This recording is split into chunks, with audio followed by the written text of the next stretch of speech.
Včasih si rečemo, ja, kje pa druge, če ne v Mariboru.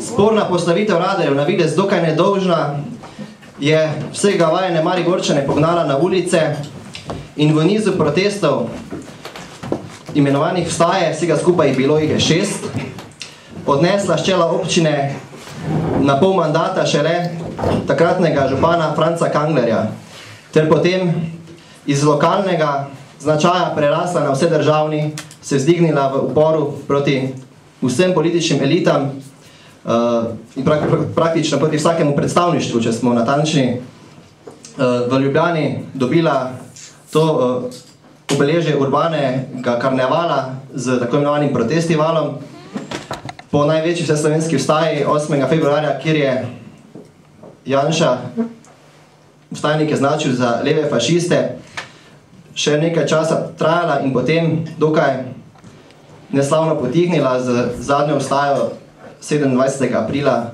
dan boja proti okupatorju lani. Toda, kljub temu, da danes ni več čutiti takšnega vstajniškega naboja, tiste tenzije, ki je bila med nami prisotna lani, nekaj pravi, da še ni vsega konec. Kajti še vedno so v zraku vprašanja, na katera ni bilo odgovorjeno. In sicer se večkrat kot poprej pojavljajo vprašanja v smislu, kako naprej. Večkrat smo že naredili refleksije na temo preteklih vstaj, vse premalokrat pa imamo ideje, kako se spopasti z obstoječo sistemsko krizo, povzročeno s strani neoliberalnega sistema v prihodnosti. No in na to in še marsikatero drugo vprašanje bomo skušali v današnji okrogli mizi odgovoriti študenti Društva Iša Maribor. Z vami bova David Prajnc in Lucija Govedič ter naši gostje. Pa bi predal mikrofon kar Luciji.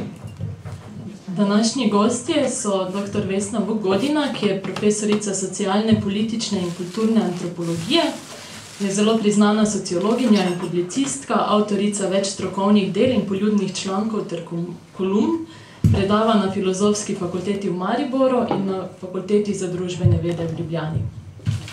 Naš drugi gost je dr. Andrej Hozjan, profesor na oddelku za zgodovino na Filozofski fakulteti v Mariboru. Področje njegovega raziskovanja sta slovenska zgodovina in zgodovina širšega prostora med vzhodnimi Alpami, panonskim prostorom ter Jadranom v novem veku. Objavlja znanstvene razprave, članke ter monografije v Sloveniji in tudi na tujem. Pa naš tretji gost, dr. Peter Simonič, na oddelku za etnologijo in kulturno antropologijo predava politično, ekonomsko in ekološko antropologijo. Je specialist za politične rituale ter avtor številnih raziskav, člankov, prispevkov in znanstvenih monografij. Vsem trem se najlepše zahvaljujemo, da ste se odzvali našemu povabilu.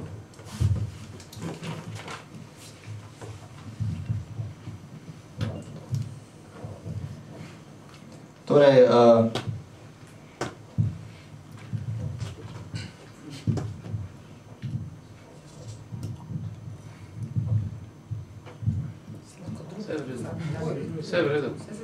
Se sliši, ja.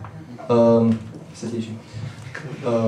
Torej, poleg vseh naštetih vaših področji, s katerimi se ukvarjate, za vse tri vemo, da ste tudi aktivni državljani in obenem vsaj od lani oziroma pred lani naprej vstajniški aktivisti.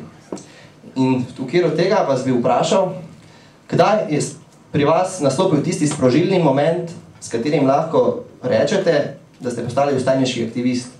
Pa bi mogoče začeli kar pri profesor Hozjanu.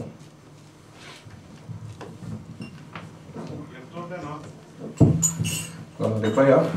Dobro večer vsem prisotnim. Hvala lepa tudi društvu, predvsem za povabilo. Meni na tale nocojšnji večer malo je bilo predstavljeno, ampak končno smo pa tukaj, sedimo za mizo in bomo tukaj do konca sedeli. Tema je pa, mislim, da zelo, ne bom rekel samo žgečkljiva, ampak tudi eksplozivna. Tema je namreč, kot jo jaz vidim, ne samo vstaje in nezadovoljstvo ljudi, ljudskih množic tule v mestu Maribor, ampak jo jemljem dosti bolj univerzalno. kot pač zgodovinar, kajti ljudje so se upirali so se, odkar najverjetneje vedo zase, upirali so se že celo tedaj, ko sploh niso konkretno tudi sami najbolj vedeli, da se upirajo, ali pa niso vedeli konkretno čemu ali proti komu se upirajo. Zagotovo pa so se upirali ne toliko proti naravi in naravnim silam, ampak proti tistemu, ki jih je, torej človeškemu pitju ali pa pitjem, ki so jih tako ali drugače pripravljali do tega, da so se začeli upirati. Vprašanje pa je bilo čisto konkretno prvo, in sicer kdaj sem jaz sam začutil, da sem začel misliti v smeri vstajništva in vstaje. Torej ravno za tale čas 2012. In lanskega leta lahko rečem, da sem, če bi tako rekel, da sem vstajnik postal tisti trenutek, ko sem se aktivno udeležil prvega vstajniškega zbora. Torej, ne ravno prvega, ampak tistega, na katerega sem prvič šel, to pa je, mislim, da je bil tisti znameniti tukaj v Mariboru, znameniti zato, ker je znan najbolj potem, da nas je kriminalno zeblo na Štukljevem trgu. Jaz upam, da se tistega še kdo spomnim. Jaz se vas dobro spomnim, 29. oktobra je bilo to in po tistem je tudi nastalo gibanje 29. oktober, katerega predstavnike oziroma člane imamo danes tudi tukaj. Odlično. No, jaz bi samo, ne bom na dolgo pa na široko tistem, kajti zadeva je bila tako, kot nekaj drugih na Štukljevem trgu. Prišel sem sicer ne takoj na sam začetek, zaradi predavanj sem prišel tam, mislim, da malce po 18. uri, ko je temperatura seveda že šla, malo še bolj nižje, kot je sploh že bila nizka. In bil tam kakšne 3/4 ure ali pa 1 uro, bil sem pa ravno toliko še tudi, da se spomnim dogodka prav pred koncem nekega uradnega dela, ko je gospa, ki bi dal danes že pa skoraj bi takrat dal nekje med 65 in 70 let, stopila k mikrofonu, tako dolgo je naledovala in prosila, da so ji mikrofon dali, da so jo povabili mikrofonu, in je rekla, zdaj pa bom jaz pokazala, kako smo pa mi svoje čase, in je začela peti Internacionalo. No in tisti trenutek se je meni seveda nekaj prelomilo, kajti Internacionalo smo znali, peti smo jo tudi peli, ne sicer toliko krat kot razne druge himne, ampak tisti trenutek sem vedel, da pa jaz nekako spadam tudi tja med tiste premrzle, tudi ja, meni je bilo hudo mrzlo, no, ampak takrat sem vedel, da se nekaj res konkretno dogaja, če se je začela v javnosti peti Internacionala, kajti lahko bi razmišljali sedaj, kdaj se je v Mariboru Internacionala zadnjič javno pela. In že po nekaj sekundah ni samo tale ženička pela na odru, ampak so z njo peli tudi drugi prisotni. No, to je nakratko bilo moje. Hvala lepa. Hvala lepa. Gospa Vesna Vugodina. Ja, jaz bom rekla tako, da mislim, da smo se o vstajah pogovarjali pravzaprav že prej, preden je sploh prva vstaja bila. Tako da pač v nekih pogovorih smo se, ne bom točno vedela kdaj, mislim tudi na radiju so bile neke oddaje, ne vem. Tako da pravzaprav takoj, ko je prva ideja v zvezi s to rečjo nastala, sem bila pač jaz nekako za, ker pač obstajajo neki teoretski in tudi čisto praktični razlogi, zakaj je treba imeti neko aktivno civilno družbo v nekem političnem sistemu zahodne demokracije, in se mi je pač to zdelo od začetka nekaj, s čimer sem se identificirala. Sicer je res, da zaradi predavanj, ki sem pa jih imela tudi v ponedeljkih zelo v noč, na celi vrsti mariborskih vstaj nisem mogla biti prisotna, kar bi seveda izgubila službo, če bi bila. Ampak je pa dejstvo, da smo potem zelo hitro, mislim, da začeli z pač organizacijami teh skupin skupaj za Maribor, in tako se ne bi jaz točno spomnila, kdaj je to bilo, ampak pravzaprav tako takrat naprej smo začeli pa nekako organizirano sodelovati v teh rečeh. No, pravzaprav mislim, da ampak res čist prva stvar, zdelo se mi je to čist samo po sebi umevno, takoj, ko je pač ta ideja prišla na plan, se mi je zdelo dovolj, da mislim, da to je absolutno nekaj, kjer je treba sodelovati, in tudi seveda se pravim, obstajajo tako dobri strokovni kot osebni razlogi za to.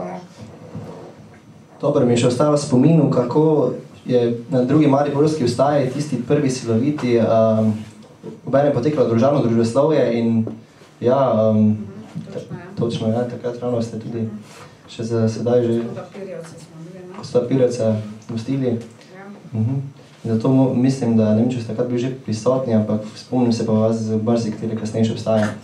In ko ste omenili, da ste se takrat združili v gibanju Skupaj za Maribor, imamo tukaj še enega gosta, ki je bil prav tako aktiven v tem gibanju, tako da bom sedaj predal besedo še njemu in še njega poprašal po njegovih vstajniških začetkih oziroma aktivizmu.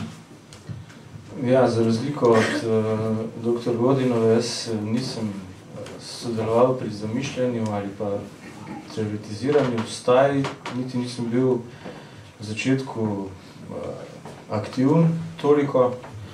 Zdaj seveda bi lahko tudi to množico vstajnikov razlikovali na tiste bolj aktivne in manj aktivne. Vsekako nisem bil v prvih vrstah. Sem pa bil na večini teh dogodkov.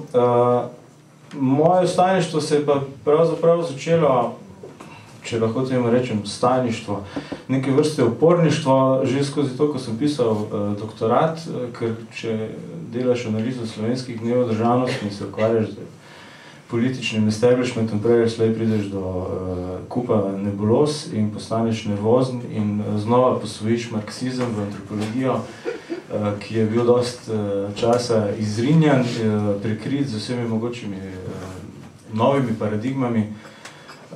Tako da sem od takrat naprej tudi članke pisal na drugačen način. V Mariboru me je pa seveda ta množica fascinirala in kot družboslovca me zanimalo, kaj za vsem skupaj stoji, kako vse skupaj funkcionira in nenazadnje, kako lahko jaz pomagam za to, da se to gibanje usmeri v tisto smer, za katero sem sam verjel, da je prava. Verjamem pa, da je množica različno razmišljala, v katero smer naj bi se dogodki razvijali. Vsi trije ste zelo aktivni bili in ste še na tem področju, vendar pa imate tudi vsi trije stike z mladimi študenti, vsi trije ste profesorji. Zato bi vas sedaj poprašali, kaj mislite, kaj se dogaja z mladimi, zakaj je pri njih opaziti tako apatijo, ko se pride do teme politike, uporov, protestov? Lega misli, kako je jaz? Lahko vi začnete. Ja, jaz mlade v bistvu po eni strani ne vidim apatične, po drugi strani gledam velikokrat predavalnice te zaspane obraze, ki jih s težavo premaknem v budnost, ne? Ali pa jih sprovociram. Nekateri pravijo, da je to problem slovenskega šolskega sistema, da so v tujini študenti bolj dovzetni. Sem tudi to imel možnost preveriti, pa se tudi ne bi kar tako strinjal. Jaz mislim, da ena stvar je seveda življenje, ki nas je vse premaknilo v nek drugačen modus, ne, bolj ležern, temu pravimo potrošniški modus, recimo, ne. Druga stvar je to, da se ves čas ponavlja ta mantra, na katero smo nasedli tudi stari, ne samo mladi, da ni alternative in da se v resnici ne da nič spremeniti. Tretja stvar je to, da so zelo kmalu po tem, ko se jih šola za to, da bi bili koristni za družbo, ne, če tako rečemo, prestavi na stranski tir, se pravi, nimajo možnosti, da bi znotraj nekih institucij uveljavljali to svoje znanje, kar je povezano seveda z brezposelnostjo in tem. Skratka, govorim, danes sem bral tudi intervju s Trčkom, v 7 dni tudi on govori o gerontokraciji, ki jo sam vedno bolj zaznavam, tudi znotraj univerze, se pravi, vladavina starejših in bolj ko ne uveljavljenih ali pa usidranih, ne, kar onemogoča preboj novih idej ali pa novih raziskav. Je pa res, da je vprašanje tudi, kako nastaviš, če se vrnemo nazaj k faksu, kako nastaviš samo predavanje, ali predavaš neke splošne zadeve po učbeniku ali pa poskušaš teme aktualizirati in s tem pokazati mladim, da lahko to svoje znanje uporabijo in da ga v bistvu morajo, da se ne nazadnje zato na univerzi in se izobražujejo, ker družba od njih nekaj pričakuje, ne nazadnje, ne? Pa tudi sami do sebe morajo imeti nekaj pričakovanja. Hvala. Doktor Godina, se boste z nekaterimi stvarmi sigurno strinjali? Ja, to verjetno se z nekaterimi pač lahko strinjamo, ker so dovolj, jasne in tudi verjetno študentom so jasne. Jaz bi mogoče k temu dodala samo 2 stvari, ker pač se mi zdi, da pač vprašali ste, zakaj je apatija. Ne? Jaz mislim, da apatija, strinjala bi se seveda jasno s tem, da pač ne moramo vseh študentov pač tako označiti. Jaz vem, da nekateri moji študenti so pač bili zelo aktivni v vstajah, bolj kot jaz, ne, in tako. Ampak poanta je v tem, da pač večina generacije, ne, tako, ali pa večina populacije kaže relativno visoko stopnjo, bi rekla, odmika od takih dejavnosti, recimo najbolj milo, ne. Zdaj to vidim pač predvsem kot rezultat nekaj dejavnikov. Prvi dejavnik je seveda šolski sistem. Ne? Šolski sistem je v vsakem sistemu ideološki aparat države in tudi seveda pri nas ideološki aparat države, kar seveda pomeni, da skuša vzgajati mlade na način, da jih pač navadi na miselne in sicer praktične, bi rekla, strategije, ki ne ogrožajo sistema. Ne?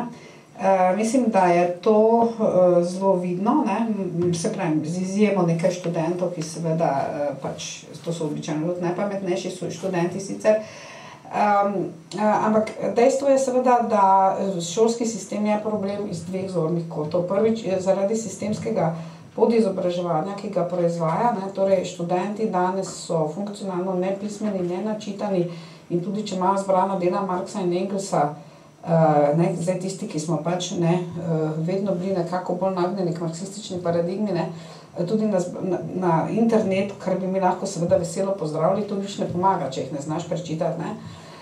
Tako da to je zdaj, to je zdaj tak, bi rekla, kastracija, sistemska kastracija možganov, ki je bila narejena v zadnjih 25 letih, je fascinantna. To bi bil predmet, res tudi antropološke analize, opazovanja z udeležbo, zelo dober predmet. Zdaj, druga stvar, ki je seveda povezana z šolskim sistemom, je pa ideološke narave. Namreč študentom je sistem uspel vbiti v glavo to neoliberalno zgodbo o tem, da vsak mora poskrbeti za svoje življenje in da vsak je lahko tako rekoč predsednik ZDA, ne? Samo če se bo potrudil in če bo od 1. razreda osnovne šole pravilno zbiral točke in podobne neumnosti. Torej ta refokuzacija na individuuma, ki je bila recimo nam tuja, ko sem jaz bila v šoli, je bilo to absolutno ti tuje, je zdaj narejena in narejena je seveda do te stopnje, da tudi žal je treba ugotoviti, da tudi če se seveda študenti upirajo, to smo zadnjič, ravno v petek smo to z Erasmus Sokrate študenti razpravljali v Ljubljani, ko vam imamo precej veliko skupino, ki so pač predmet ta izbrali pri meni, so kulturna antropologija, da v resnici kaj je fokus njihovega razmišljanja, ne samo naših študentov, ampak recimo tudi tujih študentov, to, da bi dobili službo, da bi dobili stanovanje, hočem reči, moji problemi. Zdaj, tisto, kar jaz študentom dopovedujem, je, da revolucionarna pozicija se začenja tam, kjer jo je že Claude Lévi-Strauss opisal, kot subjekta ni, oziroma kot je Lacan to potem narisal v Matemu. Tvoji problemi niso važni. Če se boš ukvarjal s svojimi privatnimi problemi, si padel na finto. In to je finta, jaz se bom boril proti drugemu, tako kot sem rekla enemu Francozu, ti se bo zdaj boril proti drugemu Francozu, zato da boš dobil službo. Ne vidi, da se bo te zdaj borila, to je zdaj jedro tvojega življenjskega projekta. Ne boš premagal drugega Francoza, da boš dobil službo. Zdaj se večina generacije je padla na to, in zdaj je to tudi treba razumeti, da logično, ker pač kot se seveda razmere slabšajo, kot je teže preživeti, kot je pravzaprav situacija vedno bolj brezperspektivna, je to z zornega kota vladajoče ideologije zelo v redu, Mislim, pač posamezniki slej, ko prej se morajo začeti ukvarjati sami s sabo, in to je natančno zmaga najbolj konzervativne različice tistega, čemur se reče thatcheristična logika, družba ne obstaja, obstajajo samo posamezniki, ne. In seveda te generacije so se ujele na to vprašanje, ne. Tudi če boste vi pogledali študentsko organizacijo, če boste poslušali študente, če boste tudi med stajniki poslušali, kaj so študenti govorili, oni so govorili, jaz hočem, da država reši moj problem, ne. In to se pravi, to je limitirana opcija, ne. Mislim, dokler si ti na tej optiki ne moreš nič premakniti, ne, oziroma lahko samo pač Ruja Francoza ubiješ za to, da boš ti službo dobil, ali pa ga zrineš na razpisu, ne.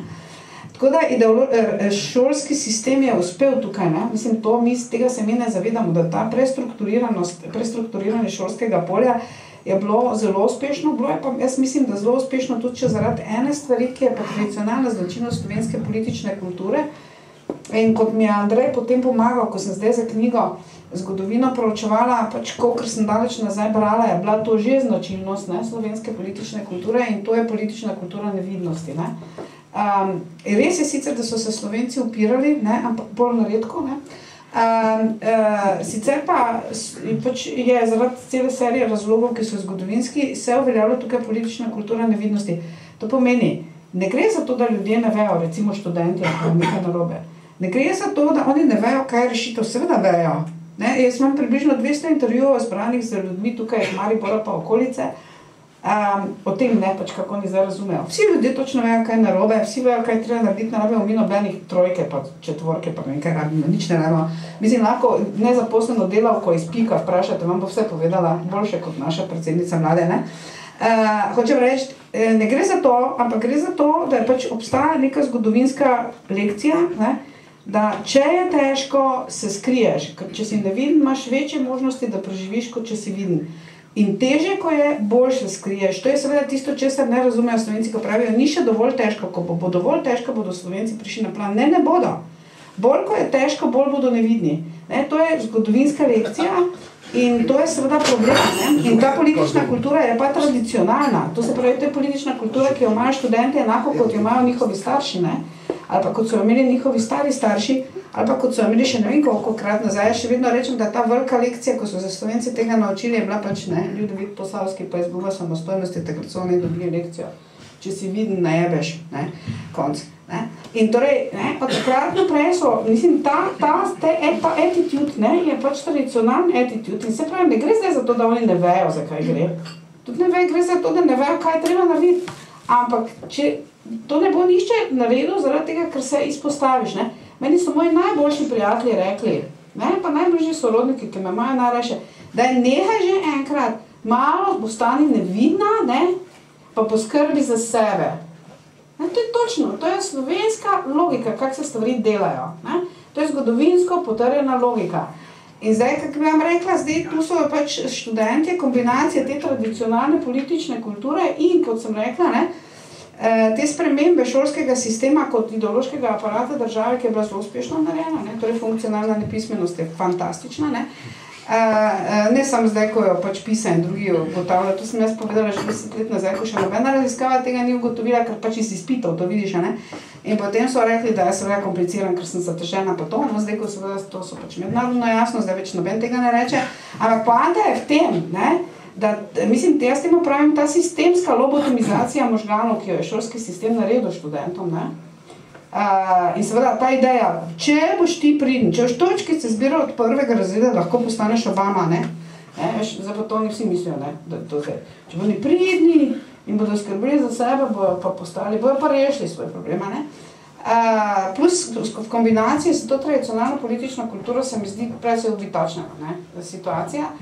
Seveda to ne velja za vse študente, hvala Bogu, nekateri so socializacijske napake, tako kot smo tudi prejšnjo generacijo bili, ne nekateri. Vedno smo pač bili težavni, ne, in oni bodo tudi vedno težavni, kar mene seveda zelo veseli. Ampak v resnici je to vedno manjšina, ne, in to je problem. In zato tudi vi v resnici, ko so me, ne vem, kdo me zdaj že vprašal v teh intervjujih, ne, kaj je treba narediti, da se Slovenci premaknejo, ne. Treba jim je dati, veste, konkreten kratkoročni cilj. Jaz sem rekla, ko smo se pač z vstajniki imeli, pa se še bomo še imeli, ker zdaj pač jaz ima neka bolana, pa nisem mogla, ne. da, ko pravijo, zakaj obstaja Potonla. Veste zakaj? Zato, ker ne razumete partizanskih pesmi. V partizanskih pesmih je napisano, in to gre od zmage do zmage naprej. Če bi vi leta 41 rekli, dragi moji fantje in dekleta, zdaj ste vi prišli v gozdove, zdaj ste 4 leta se valali po teh gozdovih, mrzlo bolačni, boste pol vas bo mrtvi, po to noben ne. Razumeš, od zmage do zmage naprej. Danes ste jim dali malo zmago, so zmagali. Jutri ste jim dali drugo malo zmago, so zmagali. Slovenci imajo politično kulturo konkretnosti, ne? To je, mislim, oni so konkretni pragmatiki, torej, ne? In zdaj, moji študenti so tudi konkretni pragmatiki, da se razumemo, tu zdaj nekakve posebne razlike, ne? Zdaj se pravi, zato bi oni konkretno pragmatično, če bi jutri lahko dobili službo, eventualno se še premaknili, ne? Zdaj vse kajkoli je pa drugega, kar ni konkretno pragmatično, pa je že resen problem, ker se pravi zapade pod delovanja učinke šolskega sistema in pa se pravi pod politično kulturno nevidnosti, ne? Ki je pa fakat, to je dejstvo. Ne? Mislim, Slovenci so postanejo vidni vsakih, dobro, mogoče 2krat na 100 let, to je že dosti. Obdobja tam v Kmečki punti, tam so to oni večkrat naredili, ampak potem pa spet dolgo nič, potem pa leto 48, pa dolgo nič, pa druga svetovna vojna, pa dolgo nič, potem pa zdaj to, kar se dogaja, mislim, vstajajo, jaz samostojno Slovenije ne štejem med te dogodke. In potem, zdaj vemo, kdaj bo to spet, ne? Veste, kako hočem reči, pač ne. Če ne bomo mi to od zmage do zmage naprej zelo konkretno, ne, to lahko spet traja ne vem koliko časa. Ne? Prosim? Ja, to je zdaj preveč abstraktni cilj, jaz pa vem, preveč, to je preveč abstraktni cilj. Ne, moji študenti hočejo službo, plačo, pa da to država uredi, to oni zdaj hočejo, ne? To zdaj pač, ne? In ko jaz tulim, da zakaj je levica v Evropi potonila natančno, to zato, ker je padla na diskurs individualnih pravic in individualnih svoboščin. Človekove pravice, ne vem kakšne pravice, ne? Subjekta ni, to je leva pozicija. Edina leva pozicija danes je subjekta ni, torej ne gre za mene. Ne? To je pa zdaj, veste, za Slovence čist, mislim, mimo. Da se razumem. To je abstraktno, to zdaj odpade. Oprosti, zdaj sem jaz tu celo predavanje. To pomeni, da moram biti jaz historično kratek. Ampak tudi jaz bi kaj naredil lahko, če bi imel čarobno palico v roki, ampak imam v roki samo mikrofon, ja. In z njim ne gre čarati.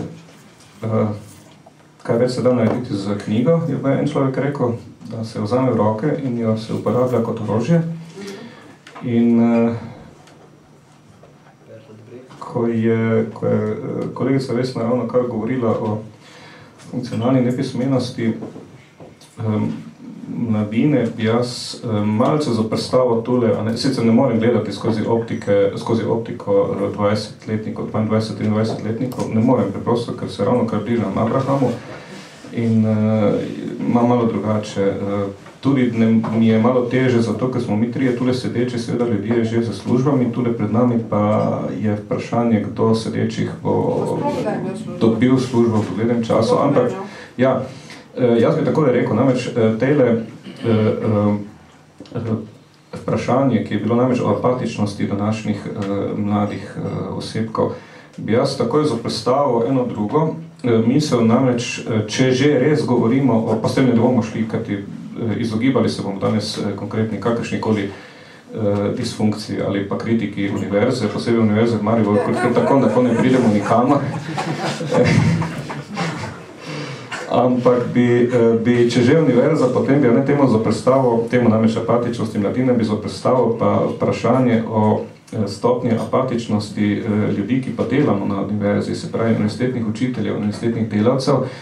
In če se ne motim, so tile še bistveno bolj apatični v ne vem koliko primerih kot pa mladina, tako da če grem katerokoli historično situacijo, spoštovani, potem vam povem, no, Vesna je omenjala kmečke upore, jaz bi to rekel, da so kmečke upori bili v bistvu samo vrh ledene gore.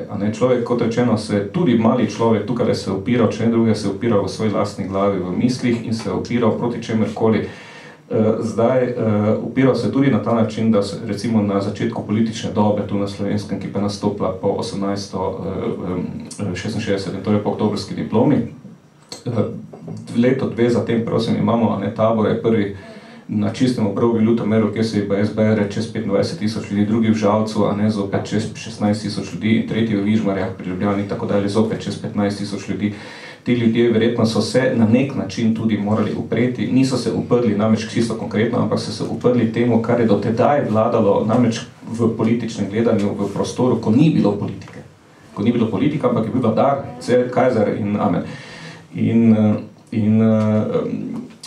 Drugače pa kaj reči pa o dobi, v kateri ravno kar živijo tudi ti mladi, seveda, kot sestavni del naše vsakdanje družbe. Kaj reči zdaj o tej tukaj aktualni politiki, torej jaz, kot jo gledam takole, da smo se v zadnjih nekaj letih ravno kar, pa ne v zadnjih nekaj, recimo kako desetletje že, a ne, odkar je popolna razklanost političnega prostora, vrnili smo se tamle na konec 19. začetek 20. stoletja, ko je bilo očitno, da nemška politična struja tukaj na slovenskem etničnem prostoru ne bo mogla več držati, vajati v rokah popolnoma, ampak da sta jo prehiteli dve slovensko-nacionalni politični struji, se pravi, klerikalno-ljudska, strankarska in pa liberalna. In odtlej naprej je pa tudi tu v tem prostoru je pa zopet politični razkol in tako naprej. Tako da razkol gre tule v teh prostorih naprej in kako sedaj, vprašam, kako ne, danes mladi človek v Sloveniji z imenom in priimkom in tako dalje, kako naj deluje v razklanem prostoru, a ne, verjetno je vsaj delno še on sam tudi razklan med neke želje in pa dolžnosti, med realnost in pa med sanje. Sanje so bodisi, kot si rekla, služba, delo, služba, družina ali pa celo tujina ali kakorkoli, realnost pa je taka, kot je.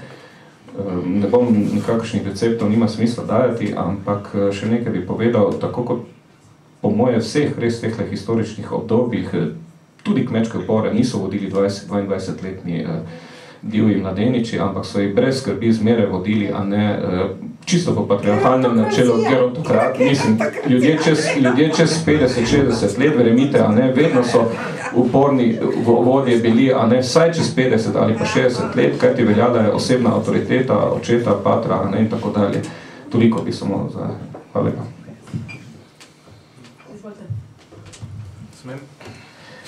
Ne pozabimo, da so gerontokrati tisti, ki stojijo v zadaj, ki so ideologi nekega gibanja in da vedno potrebujejo mladce, tako kot so bili Janša, Bavčani, ti stari 33 let, ko so se osamosvajali. Samo to bi rad povedal, da obstaja tisti, ki zastavijo svoje telo in tisti, ki zastavijo svoje misli, to je razlika. Eno stvar bi še pa mogoče vseeno malo vzel v bran Slovence, pa ne bi rekel, da je ta kultura nevidnosti specifična samo za Slovenijo. Jaz mislim, da je nekaj takega, kar se pojavlja v širšem prostoru in ta točkovni sistem, ki ste ga omenili, pravzaprav danes funkcionira povsod in mi smo postali normalni, ko smo to sprejeli. Koliko je pa zdaj to specifično slovenska zadeva, pa bi se jaz bolj previdno lotil te teme. Lahko. Ko boste vse pregovorili, ker sem Mogoče bi samo še tukaj navezali na prejšnjo vprašanje še eno misel, oziroma bi še vse tri vprašal na kratko v okviru prejšnje problematike mladih, kakšno vlogo igra v tem sodobnem svetu odtujenosti, alienacije, moderna tehnologija. Če zdaj na kratko se spomnim, ker sam po sebi se ponuja izreka v enem intervjuju Umberta Galimbertija, da dva prijatelja v isti sobi, vsak na svojem računalniku, vsak zase igrata isto računalniško igrico. Mogoče čisto v stavku dveh, vsakdo še nekaj o tem. Ja. Bom pa šel iz tistega, kar sem malo prej, tudi ko sem prvič imel mikrofon v roki povedal, namreč in sicer tole, da bi pač vprašal, pa ne da bi to moral odgovoriti, ampak vprašal bi, kdo od prisotnih danes še sploh ve eno kitico Internacionale na pamet, posebej še prvih dveh vrstic in mislim, da se v tem ne tudi skriva en odgovor. Pa tudi ne gre zdaj za tisti razpon, da smo recimo mi starejši bili vzgajani v takem duhu, pa marksističnem, pa uporniškem, pa takole, tukaj pa je vzgoja drugačna, ampak bi jaz tule vprašal za tole alienacijo, da nihče nikogar v nič ne sili. Nihče nikogar ne sili, da mora vse za računalnik in da vklopi zadevo v vtičnico. Nihče tudi nikogar ne sili, da sploh začne razmišljati o tem, ampak je marsikaj danes, kot je rekla kolegica Vesna, prepuščeno osebku, subjektu. In zagotovo so tele generacije, torej bolj kot kdo generacije naprej, so seveda po logiki, a ne genetike, imajo v sebi več bi rekel, spoznanj svojih staršev in tako naprej. In mislim, da smo se, ali pa sto se, torej kdorkoli, ne, zdaj živeči, da so se preprosto pozabili vzgajati same sebe. Torej, če je to del vzgoje, torej delo ali pa kakorkoli biti z računalnikom, potem jaz ne bi rad niti malo bil futurist, pa ne bi rad razmišljal, kako bo potekala vzgoja generacij otrok tam čez kakšne 3 generacije.